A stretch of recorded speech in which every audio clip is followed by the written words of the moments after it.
Hi friends, welcome to Anu's రసోయి.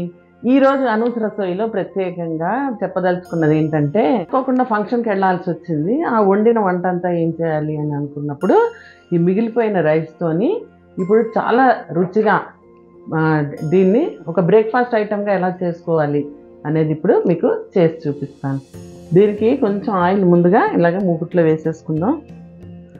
ఎక్కువ అంటే తీసుకున్న మొత్తం వేయము, కొంచెమే వేసుకుని పోపుకి కావాల్సిన కొంచెం శనగపప్పు, మినప్పప్పు, ఆవాలు, కొంచెం జీలకర్ర, ఒక రెండు ఎండుమిరపకాయలు ఇలాగా తుంపి వేసి, పల్లీలు కూడా చాలా తక్కువగానే వేసుకోవాలి. వాటిలాగా శుభ్రంగా వేయించేసుకోవాలి. ఆయిల్ కూడా చాలా తక్కువగానే వేసుకున్నాం. స్టవ్ మాత్రం ఇలాగ సిమ్లో పెట్టుకునే వేయించుకోవాలండి. ఇప్పుడు ఒక మీడియం సైజ్ ఉల్లిపాయని ఇలా కట్ చేసుకుని ఇందులోని వేసేసుకున్నాను. ఒక ఆలుగడ్డని పీల్ చేసుకొని కొంచెం పెద్ద ముక్కలుగానే కట్ చేసుకొని ఇలాగ వేసేసుకోవాలి. ఒక క్యారెట్ని ఇలాగ మనం తురిమేసి వేసుకుంటే కలర్ఫుల్గా ఉంటుంది, పిల్లలు కూడా చాలా ఇష్టంగా తింటారు.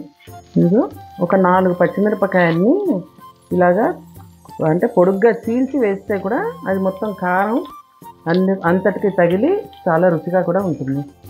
ఒక టేబుల్ స్పూను అల్లం వెల్లుల్లి ఇలాగా పేస్ట్ చేసేసి ఇది కూడా ఇందులో వేసేసుకోవాలి. మొత్తం అంతా కూడా ఇలాగా కలిపేసుకోవాలి.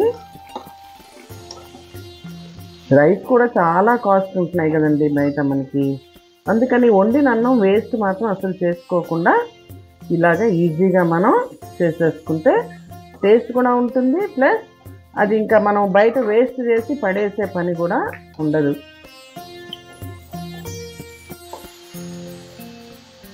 కొంచెం లైట్గా పసుపు, ఒకవేళ ఉప్పు సాల్ట్ కనుక సరిపోకపోతే మళ్ళీ తర్వాత రైస్ వేసాక మనం టేస్ట్ చూసి కలపచ్చు. ఇందులో ఇంకా వాటర్ అది వేసే పని లేదండి, ఇలాగే మొత్తం దగ్గరగా మగ్గిపోతుంది కూడా. ఆల్రెడీ కడిగి పెట్టుకున్న కరివేపాకును కూడా ఇందులో మనం వేసేసి కలిపేసుకోవాలి.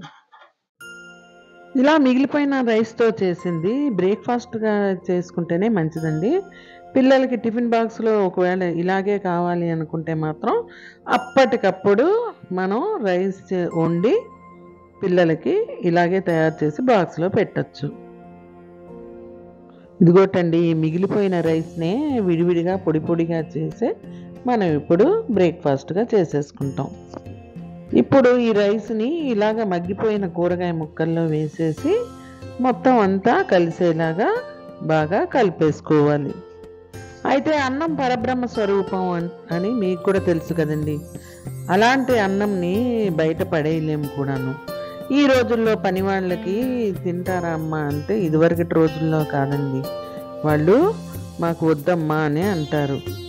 అందుకనే మనమే ఇవన్నీ వేస్ట్ చేయకుండా ఇలాగా డిఫరెంట్గా చేసుకొని మనం మార్నింగ్ బ్రేక్ఫాస్ట్గా తినొచ్చు కూడాను.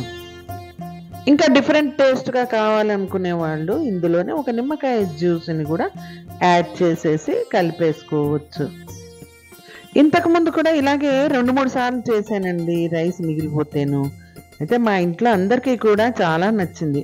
రోజు ఇడ్లీలు దోశలతో బోరు కొట్టినప్పుడు అప్పుడప్పుడు ఇలా చేసుకోవచ్చు కూడాను. మీ ఇంట్లో కూడా ఎప్పుడైనా రైస్ మిగిలిపోతే ఇలా ట్రై చేసి చూడండి ఒకసారి. ఈరోజు మా ఇంట్లో వేడివేడిగా బ్రేక్ఫాస్ట్ ఈ విధంగా చేశానండి. నచ్చిందా అండి మీకు? ఇంకేంటి ఆలస్యం అండి, తప్పకుండా ఒక లైక్ చేసేసేయండి. లైక్ చేయడం మాత్రం అస్సలు మర్చిపోకండి. మీ ఫ్రెండ్స్కి ఫ్యామిలీ మెంబర్స్కి కూడా షేర్ చేయండి. ఎలా ఉందో కామెంట్ రూపంలో తప్పకుండా తెలియచేయండి. మీ లైక్స్ కామెంట్స్ నాకు ఒక బూస్ట్ లాగా పనిచేస్తాయండి. మొదటిసారిగా అనూస్ రసోయి ఛానల్ని చూస్తున్న వాళ్ళు మాత్రం తప్పకుండా సబ్స్క్రైబ్ చేసుకోండి. ఇంకొక మంచి హెల్దీ రెసిపీతో మళ్ళీ మీ ముందుంటానండి.